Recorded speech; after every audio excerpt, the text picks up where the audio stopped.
His 15th year at the helm, John Schneider's been no stranger when it comes to trading down to the NFL draft. Which teams could be the best fits to trade down to the first round in next month's draft here in 2024? Rob Rang and I are going to be diving in here on a Monday edition of Locked On Seahawks. You are Locked On Seahawks, your daily Seattle Seahawks podcast. Part of the Locked On Podcast Network, your team every day.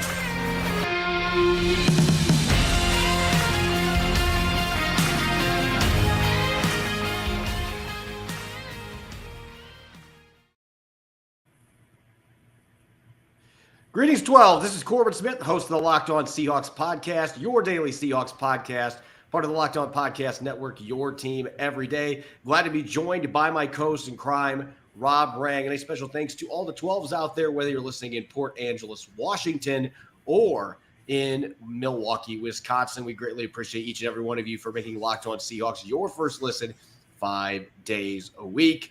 We are getting closer to the NFL draft, which means John Schneider is going to be starting to think about some potential trade down possibilities. We'll be diving into 4 or 5 teams that we could see being prime suitors to move down if the Seahawks want to go that route. We'll have our Monday mailbag, and we're going to critique Nick Lee's latest mock draft without him on the show. This is going to be especially interesting. We can really trash him on his mock draft since he's not here to take the abuse. Anyway, we're going to be diving into that on Mock Draft Monday. This special episode brought your way by FanDuel. Make every moment more. Right now, new customers get $200 in bonus bets with any winning $5 bet. That's $200 if your bet wins. Visit FanDuel.com/LockedOn to get started. Now for your lead story here on our Monday edition of Locked On Seahawks.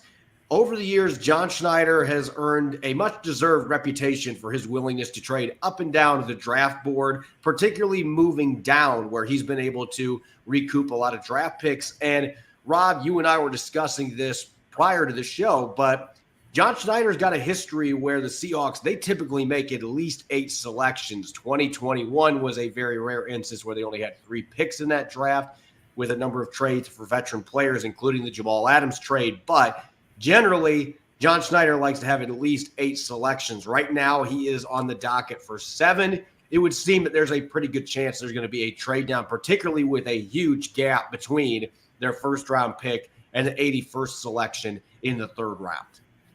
Yeah, you just said it all right there, Corbin. I mean, there's such a huge gap. No NFL team has as large of a gap as the Seahawks have between their first and second selections. Right now, the Seahawks have number 16 overall, and then they don't pick again until number 81 overall. Corbin, that's 65 selections, and in most drafts, that's 2 full rounds if you were going to exclude the compensatory picks, of course. And as you said, this is going to be John Schneider's 15th year as the lead decision maker when it comes to Seattle's draft board.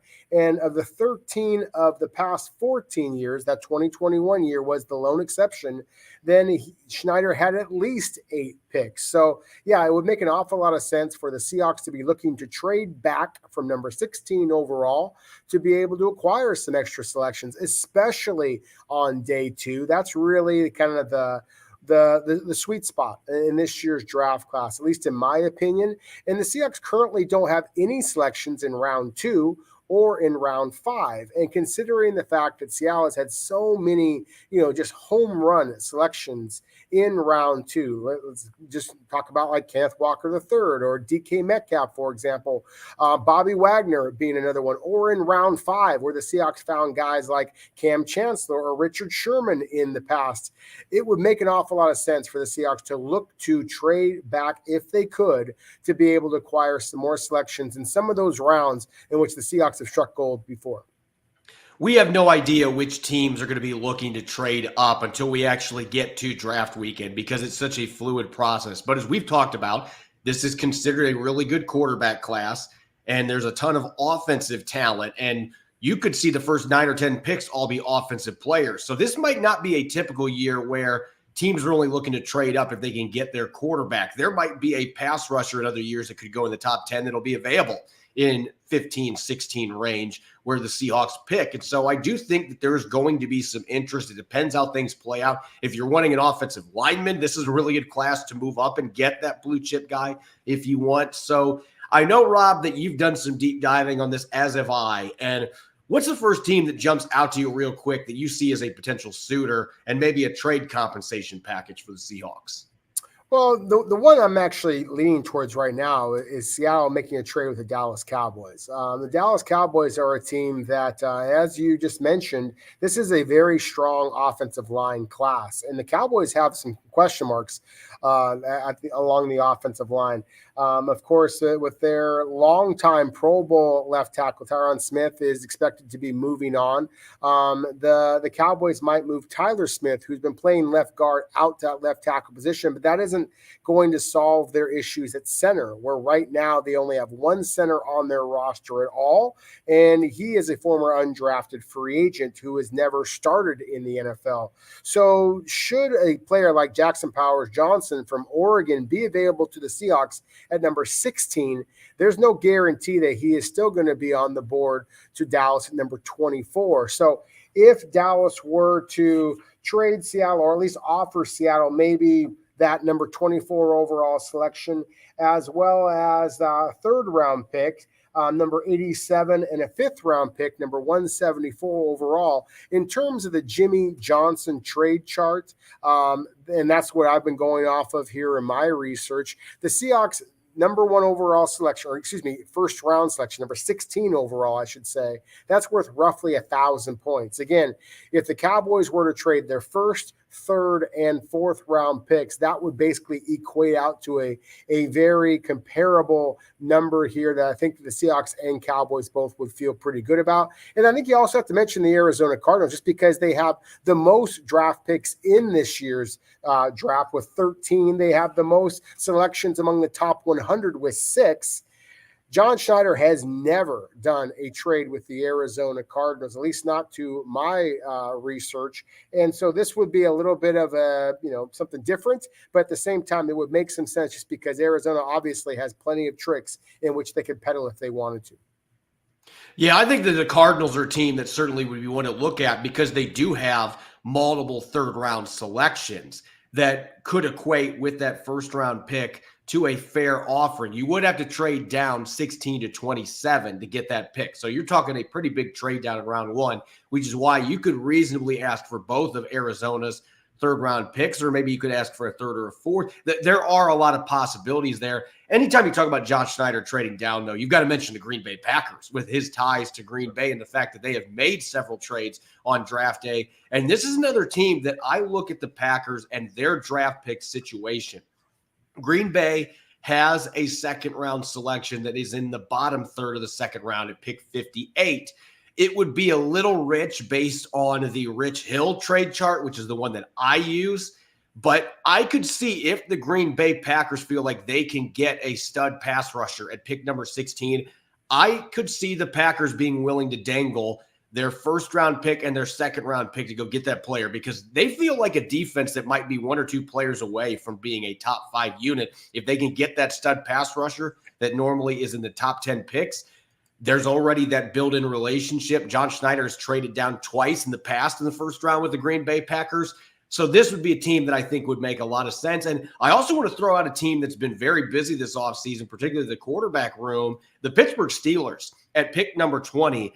They've got some major questions on the offensive line. If there is a player that they covet that they can upgrade their offensive line with that is there at 16, I could see the Seahawks being able to make a trade with them where they move down only from 16 to 20, but they are still able to get their hands on a premium day 2 pick. We're looking at a third rounder in this case and being able to potentially land a 4th round selection as well. That would be another trade where you can really recoup some draft picks. You're still not getting that second rounder that I think you can get in the case of the Green Bay Packers, but you're getting pick number 84 in the 3rd round. Maybe you can get an extra selection on day 3, and that would make some sense. Real quick, Rob, this is one that you and I did not talk about that I want to throw out there because we know Howie Roseman is as aggressive as any general manager in the NFL.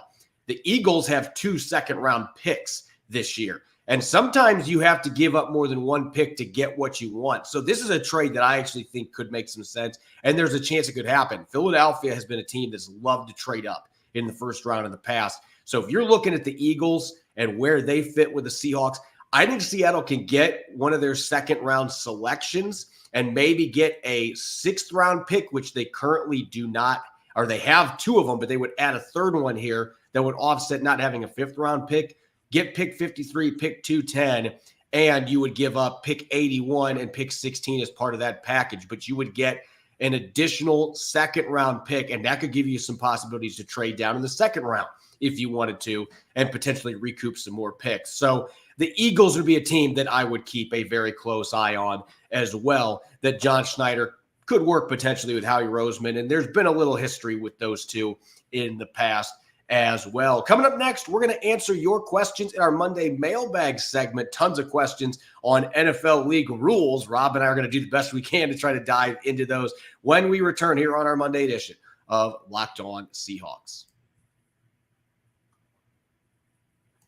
This episode is brought your way by FanDuel. Say goodbye to busted brackets because FanDuel lets you bet on every game of the tournament with March Madness underway. Whether you're betting on a big upset like NC State getting to the Elite Eight or a 1 seed to go all the way to hold up the trophy, it's time to go dancing on America's #1 sportsbook. Right now, new customers get $200 in bonus bets if your first $5 bet wins. That's $200 to use on point spreads, money lines. You can even pick who's going to win it all, whether you think it's going to be a blue blood like a Duke or North Carolina that's in the Sweet 16 or a Cinderella like North Carolina State. Jim Valvano would be very happy. All options are on the table at your fingertips. Just visit FanDuel.com/lockedon and bet on college hoops until they cut down the nets. You're listening to the Monday edition of Locked On Seahawks. This is your host, Corbin Smith. A special thanks to Rob Rang, as always, for joining in here on our Monday episode. And thank you to all the 12s out there. Thanks for making Locked On Seahawks your first listen 5 days a week. We greatly appreciate it. Are you watching Fox Sports or ESPN on your TV all day? Have to turn down the volume with all the shouting? Make the switch to Locked On Sports today, a free 24/7 sports streaming channel programmed for you every day to bring you the biggest stories without all the screaming. Locked On Sports today brings you can't-miss analysis, opinions, and news, streaming 24/7 on YouTube or the free Amazon Fire TV channels app. Part of the Locked On Podcast Network, your team every day. Let's dive into our Monday mailbag. And 12s, I promise that I won't scream too much, though there may be a question or two where Rob can't resist doing so. Let's get to our first question here. And this one is for Rob from Dane Mosher on X. Will Jerome Baker and Tyrell Dodson be upgrades or downgrades from Bobby Wagner and Jordan Brooks for this upcoming season? You know, I appreciate the question. Thank you. And I'm going to give an answer that I think a lot of people are going to find controversial, surprising. I think in some ways this is actually going to be an upgrade for the Seahawks. Just because, look, I have such great respect for Bobby Wagner, both on and off the field, and certainly for Jordan Brooks as well. The reality is that neither one of those two linebackers created the type of impactful plays that I think that the Seahawks needed to have to be one of the better teams in the NFL. I mean, the proof is in the statistics and how much that Seattle gave up rushing touchdowns a year ago and how consistently that Seattle's linebackers were able to create a great deal of tackles. Of course, they were among the tackle leaders each of the last couple of seasons. But at the same time, how many of those tackles came behind the line of scrimmage? That's one of the areas in which I think that Tyrell Dodson in particular is going to be very effective for Seattle in year one in Mike McDonald's defense. And then with Jerome Baker, I think that Seattle is going to have a linebacker that has the closing speed, the awareness and coverage that we haven't seen in Seattle since a very young Bobby Wagner, as well as KJ Wright. In my opinion, one of the great pass coverage linebackers that we've ever seen. That is basically what I think the Seahawks are going to get from their linebacker core: youth, more speed, more playmaking ability. Our next question coming from Chase Rydell on X. How close does the elimination of hip drop tackles bring the NFL to being two-hand touch? So this has been the controversial thing that happened today. The NFL unanimously outlawing the hip drop tackle, which obviously rugby, another physical sport, they outlawed it many years ago, and they've had no issues moving past it. I think in a sport like football, it might be a little trickier. I know a lot of defensive players out there are really upset about this.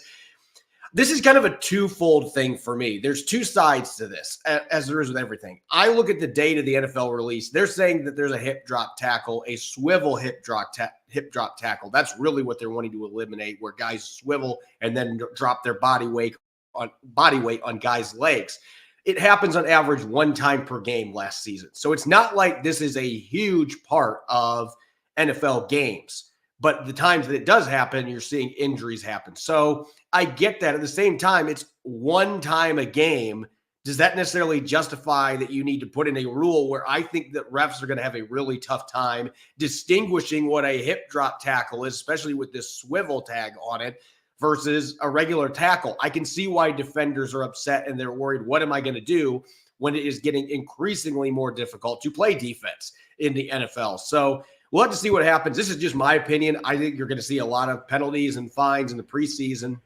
And I think when we get to week one, refs are going to be like, unless I see something glaring, I'm not throwing the flag. So that's what I think is going to happen. And honestly, if that is how it plays out, NFL fans should be happy, because if we see a bunch of flags for this, you're going to see defensive players really not know what to do. You could see games ending with 75 to 70 scores. And I don't think anybody really wants that in the NFL. Our next question for Rob, coming from Darren W. What are your thoughts on the kickoff rule proposed, and what would you do to fix it? Now, Rob, you and I had to do some last-minute studying on this, and we are not experts necessarily, but I do know you and I liked the XFL kickoff a few years ago, and there's some similarities with this proposal. Yeah, it sounds like that on the kickoff coverage units that they are not allowed to move until the ball actually hits the turf, of which, of course, then it could be a fumble and a live ball, or when the kick returner actually catches the ball and advances. And so essentially it's kind of like the hip drop tackle. This is a ruling that the NFL is doing here because of player safety. Because they view that just the number of high impact collisions, the number of concussions and other serious injuries is just significantly more happening more frequently, I should say, on kickoff returns, and when defenders are tackling players from behind, as in the case of the hip drop tackle. I think this is basically much ado about nothing. I mean, I am as football purist as it gets. I want the NFL and every level of football to just be able to play the way that it has for generations. But athletes are just getting bigger, stronger, and faster, and we are seeing catastrophic injuries occur more and more frequently. And so anytime that there is any type of a ruling in which the NFL, the consensus is that the NFL feels that these are injury type situations in which they can eliminate and still be able to keep most of the game in which we love, then I'm in favor of that type of decision. Next question from Bagsy Travels on X. Everyone is mocking a lineman to the Seahawks in the first round. Could you see them trading back into the late first and grabbing a linebacker, then drafting a lineman they best like later in the draft? So could I see them drafting another position? Sure. I just don't see a linebacker in this draft class that I think is worth a first-round pick. I think it would be a major reach. The only one that you could maybe make an argument for, and this is just me, my evaluation, there will be people that disagree, but Junior Colson from Michigan, maybe an early second-round selection, somebody would squeeze into the late first, and he's got the links to Mike McDonald playing for him at Michigan a few years ago, but that is not a position that I see the Seahawks trading back and then drafting in the first round. I think if they recoup a second-round pick or another third-round pick, that there's a high likelihood one of those selections will go to the linebacker position. But I don't think they'll move down in the first and then draft a linebacker in a class that, quite frankly, is pretty weak and doesn't have a lot of depth at that position. Mike sent on X, Coach Mike McDonald's defense seems to favor larger bodies in the line. Dre Jones played mostly edge out of necessity last year. How do you feel he played at both positions, and what does his future hold? Rob, I think that is a really good question because it's a different coaching staff, and this is a scheme where big bodies have really thrived on the front line for Mike Macdonald. Yeah, no question about it. I think the days of Draymond Jones primarily lining inside in that gap in the guard box are probably over, except maybe on third down when the Seahawks want to reduce him inside and be able to try and create some kind of a NASCAR package where they're going to have their best pass rushers all in the field all at the same time. I think that you're going to see Draymond Jones play outside more as kind of that base defensive end. His job is going to be a little bit more holding up at the point of attack in the running game and being able to provide some pass rush. But yes, I very much expect him to be playing outside more for the Seahawks. And I'm encouraged by the play of a player who has a similar body type, similar pass rush skills, like a Justin Matabuke, in the way that he was able to explode for the Baltimore Ravens, of course, a year ago for Mike Macdonald.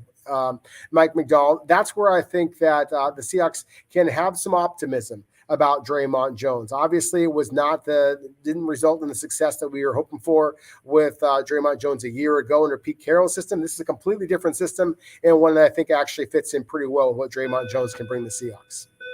Yeah, and I think that the other thing that's worth noting here, if this becomes a situation where he's a situational player, then you got to look at that contract for next year. He is truly playing for that third year in his contract, and we have to see how that fit looks for Draymond Jones with Mike Macdonald's scheme. But they're hoping it could be a Matabuke type situation where he really explodes in this scheme. Licensing law on X, if you had to guess, is the 2025 starter at quarterback currently on the roster? If not, do you think he will be after the draft? I think that right now that the chances of the Seahawks picking a quarterback next month's draft, unless somebody just falls into their lap that they like, they have set themselves up where they don't have to worry about forcing the issue. So I think for this year, the two main quarterbacks now are on the roster in Geno Smith and Sam Howell. As for 2025, good luck projecting that. If Sam Howell comes in and really impresses, then maybe you do have your guy on the roster. If Geno Smith has a huge year, maybe he's your long-term guy. There's a possibility either one of these guys could be the quarterback, but maybe next year the Seahawks draft their future quarterback. I think all avenues are still open. So for those of you that are hoping that the Seahawks have clarity there beyond this year, I don't know necessarily that I'm willing to sit here and say that clarity is there. Could it be? Sure, but there are still some question marks at the quarterback position beyond 2024, and you could maybe make an argument for 2024 if the right quarterback falls to the Seahawks in next month's draft. Up next, we are going to keep talking NFL draft, and Nick Lee is not here to defend himself, but we are going to rip apart and critique Nick's latest 7-round mock draft. We'll be diving into that on Mock Draft Monday coming up next year on Locked On Seahawks. Welcome back to the Monday edition of Locked On Seahawks. This is your host, Corbin Smith. Glad to be joined, as always, by my co-host in crime, Rob Rang, and a special thanks to all the 12s out there. Thank you for making Locked On Seahawks your first listen 5 days a week. We greatly appreciate it. It's Mock Draft Monday, and rather than combing back through all of the expert mock drafts out there, it feels like a lot of the same players are being projected to the Seahawks in those mock drafts. And if you're doing 2 or 3 round mock drafts, well, the Seahawks don't have very many picks. So we are going to look at our colleague Nick Lee's latest 7-round mock draft, and we're going to applaud the picks we love. We're going to ridicule the picks we don't, and we are going to critique Nick's draft. So, Rob, let's take a look at our first 5 selections. And Nick, of course, as we talked about in the first segment, he is going to trade down from pick 16. And in this case, he's actually going to go down with the Buccaneers to pick number 26. He's going to recoup a 2nd-round selection and another 4th-round selection. So Seattle does add 2 picks. Looking at the first 5 selections on Nick's draft, he's got Jackson Powers Johnson, the guard center from Oregon, at pick 26. Javon Bullard at pick 57 from Georgia, the safety, with that extra pick added in the trade down. In the 3rd round, pick 81, Blake Fisher, the tackle from Notre Dame. And then in the 4th round, Cade Stover and Tommy Eichenberg, tight end and linebacker, both from The Ohio State University. So this is a very Buckeye-heavy mock draft here. Rob, let's dive into this, starting with that first pick. As you mentioned earlier, Jackson Powers-Johnson might not be a guy that's there at 26. At the same time, this is such a loaded offensive line class that it's feasible, especially with him only being a one-year starter at Oregon, that he could still be there even after they trade down, as happened in this simulation. Yeah, it could happen. There's no doubt about it. As you said, I mean, JPJ is only a one-year starter. There are some quality centers that are available on day two. Zach Frazier from West Virginia being one that I'm very high on. Cedric Van Pran from Georgia, another. I think that both of them are future starters in the NFL. JPJ is so much bigger and more powerful from either of those players, in my opinion, that I do think that he will be off the board here. I think he's big and strong enough that he can actually play guard. And that's one of the reasons why I think that this selection will make an awful lot of sense for the Seahawks if they decide to go this way. I was at the University of Oregon Pro Day, and I love Jackson Powers-Johnson's tape. I liked him even better in person, just with the intensity of his workout and just the intensity just of his personality. I think at the center and guard positions, you want to have an offensive lineman that really can kind of be the leader up front. That's one of the areas I think that the Seahawks, frankly, have been lacking the last couple of years. Look, Abe Lucas is a leader in his own way, but he kind of beats to his own drummer, both literally and figuratively, with how much of a rock music kind of aficionado that he is. Charles Cross is a little bit kind of, quiet and reserved. Again, there's not a guy who is that, that leader that the Seahawks have had along the offensive line in the past. And you just got rid of Damian Lewis went elsewhere, of course. He was the elder statesman. So again, somebody who has a little bit of a rock star kind of a personality, I think would make some sense here. So I like the thinking in that regard. I think you check off some boxes here with a Bullard from Georgia, who is a quality coverage safety. So he would kind of make a lot of sense as a complement to what the Seahawks have recently brought in terms of the free agent signings of Kayvon Wallace and Rayshawn Jenkins. Blake Fisher is an intriguing tackle. I think that this would, to me, what this suggests from Nick is that the Seahawks want to make sure that they have a quality backup behind Abe Lucas, especially given his durability issues. But again, the Seahawks only have Abe Lucas and Charles Cross here for the next couple of years on their rookie contracts. And what's the plan moving forward? So I think that it does create some a competitive situation for the Seahawks to tackle. We know that they prioritize that. You mentioned the two Buckeyes here. I think Mike McDowell would kind of be, holding up a trash can and, getting himself sick with these selections, but they make an awful lot of sense. Cade Stover might just be my favorite tight end in this class in comparison, at least in terms of where I think he's going to go. Brock Bowers, to me, is a superstar in a world all of his own, but Cade Stover is a player I'm very, very high on. I think the Seahawks would also be very high on him. And Tommy Eichenberg, we know the Seahawks love guys that have the NFL pedigree, and of course he's the younger brother of Liam Eichenberg, a former offensive lineman from Notre Dame, now in the NFL for several years here. Eichenberg is one of the smartest and most consistent of this linebacker crew. So again, I think that Nick did a great job, obviously acquiring some extra selections in a projected trade down. And to your point before, Corbin, we were talking in the first segment about, some of the clubs that the Seahawks have actually done some trades with in the past. I know that John Schneider and the Tampa Bay Buccaneers general manager, Jason Light, go back years and years. So that would make some sense as well. Yeah, as far as Nick's selections here in these first 5 picks, my favorite is clearly in the first round. I don't think that JPJ is going to be there at 26, if we're being honest. I expect he's gone in the first 20 picks in this draft because of his versatility. And you mentioned the personality. I got to see that at the Combine. I don't know that there was a guy that I had more fun interviewing in Indianapolis than this guy, because he's just got a larger-than-life personality, but he's got the leadership intangibles too. There's just a lot to like. I will be surprised if he is there at that stage of the draft, but I love the talent. You can get in there at 26. That is a chance to be a first-round steal for an offensive line that needs some reinforcements in the middle. The 2 fourth-round picks, I like Stover. Eichenberg, I just have reservations with his coverage skills. I love the football IQ. I love the tackling ability against the run, but I just wonder if his athleticism is going to be able to translate playing linebacker in today's NFL, especially in this scheme where Mike Macdonald has thrived with athletic linebackers. It just seems like this would be a puzzle piece that doesn't necessarily fit at that position. I think there's other teams that would be a better fit. I'm just not sure if I like that selection that much with what the Seahawks are going to be asking of their linebackers. Continuing Nick's draft, we got 4 more selections here. At pick number 126, I always mess up his name, Justin Aboigbe from Alabama.